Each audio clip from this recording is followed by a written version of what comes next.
welcome you.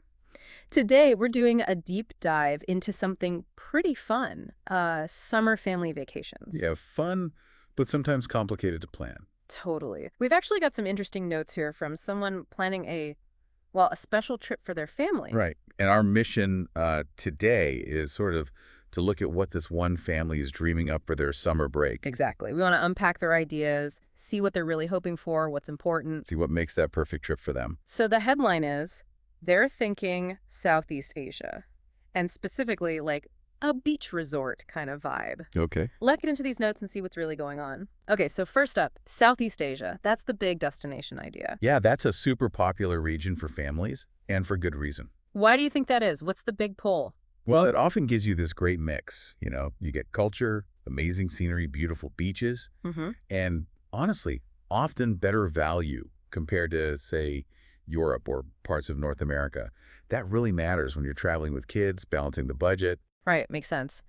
So for this family, the notes say the absolute top thing for the kids is swimming. Ah, yes. The water factor. They really emphasize it. Like, the kids just love being in the water. That's really telling. Yeah. It's not just a nice to have anymore for a lot of families. It's often the main thing they look for in a resort. Really? Oh, yeah. We're seeing this huge trend, resorts putting big money into amazing pools, you know, water slides, splash zones, because they know it guarantees the kids are entertained.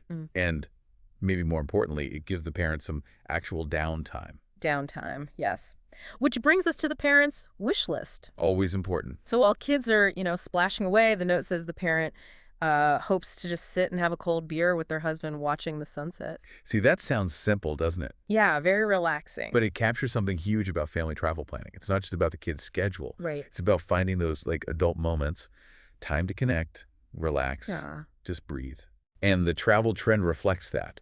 People want resorts that help make that happen, maybe adult-only areas, or just an atmosphere where you can have that quiet drink without feeling stressed.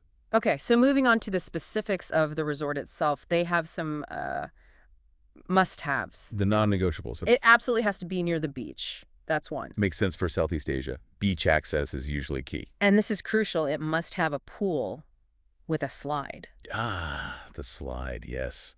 That definitely narrows things down. So beach and a fun pool. Exactly. It points towards needing probably a larger resort, more full service, the kind that has lots of amenities on site, which often means the focus is maybe more on staying within the resort for entertainment rather than exploring locally every day. It's a choice families make. A strategic one, yeah. Okay, what else? Food. Delicious food is high on their list. Of course. Food is massive on any trip. Certainly. But maybe even more so with families.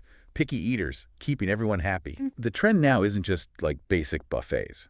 Good family resorts offer variety, quality, maybe different international foods, fresh local stuff. Even good kids menus? Yeah, menus that aren't just nuggets and chips, Food that's actually tasty and kid-friendly is a huge part of the overall enjoyment. It makes a big difference. Okay, now here's where it gets quite specific, a really interesting layer here. Oh. The notes also mention, and if there are not many Korean people, that would be nice too. Yeah. Yeah. That is specific. And, it does come up sometimes in planning. What do you think that's about? Well, it could be a few things. It might suggest they really want to feel like they're stepping outside their usual environment. Like a total escape? Yeah, maybe looking for a very international crowd, lots of different cultures mixing. Or maybe they just want a place that feels genuinely different from home. A sense of real novelty. Not just seeing the same faces you might see back home. Exactly. For a travel planner, you'd start looking at perhaps destinations known for a broader mix of tourists, or maybe even suggesting travel times that are less popular for their specific home market. It's about finding that specific atmosphere they're after. So when you put all these pieces together, the Southeast Asia dream, the swimming, the sunset beer, the beach, the slide, the food, and this desire for a certain atmosphere, it really shows that planning a family trip isn't just like point at a map. Not at all. It's a balancing act. A really careful one. Balancing the kids' fun with what the adults need. Exactly. You need those engaging things for the children, the pool slide, the swimming, but also genuine relaxation and quality time for the parents. Yeah. And this deep dive into just one family's notes shows how even simple sounding requests, a beer at sunset, a pool slide, They often point to these deeper needs and, well, the current trends in what families are looking for. It's about understanding the why behind the what. Precisely. It's about crafting an experience that hits all those different notes for everyone involved. So that makes me think, and maybe you listening too, if you were planning your perfect family summer vacation, what's the one thing, the absolute most important element you'd look for to make it just right for your family? Something to think about.